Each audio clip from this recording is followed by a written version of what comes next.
So for some reason, when I click on this comment, the word Pasenji is being whited out, and I don't know why. But this is on the video I did for St. Francis of Assisi when I showed my dog.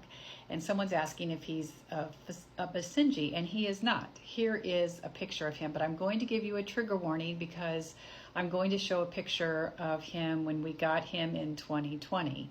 This is Gabriel, and I have had his DNA done. He's all kinds of bull terrier and a little bit of chow of all things. And as you can see, he's absolutely magnificent, but this is not the way he came to me.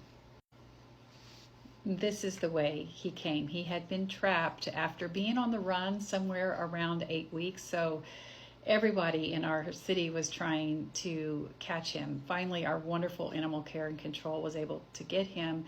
And this was right at the beginning of COVID. So we went into lockdown and they said, hey, do you have time for a project? We have a dog for you. So I have been in animal welfare for years, as I said in that video. You can click through, and we had just gone through a whole season of all of our foster failures. So if you're an animal rescue, you know that you always have rescues coming in and out of your house. We've had hundreds come through ours. And we came through a season where all of ours had died. And so it was a big season of loss. There were some times where we lost 3 dogs in 1 year, and it was a lot. And when COVID, right before COVID happened, we had lost our last one in November or October of 2019. So it had been about 6 months that we hadn't had a dog in our house.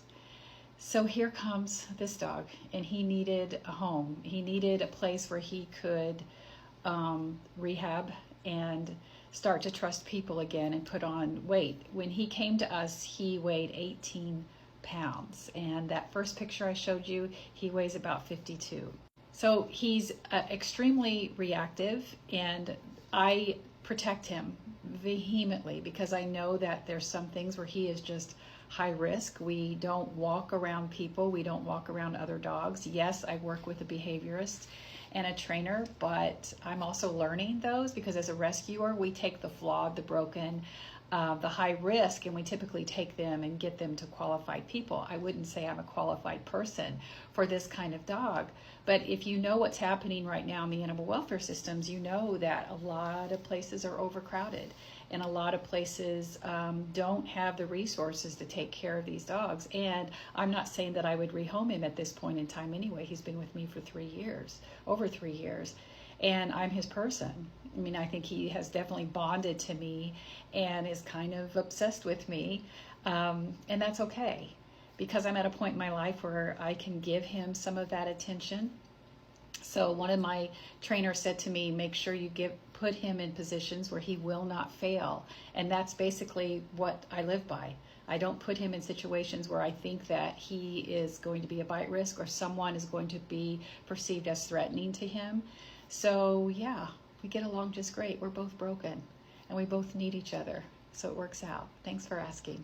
And thanks for giving me a chance to tell a little bit of his story because I think more people need to understand the beauty that's inside reactive dogs. They're worth the time.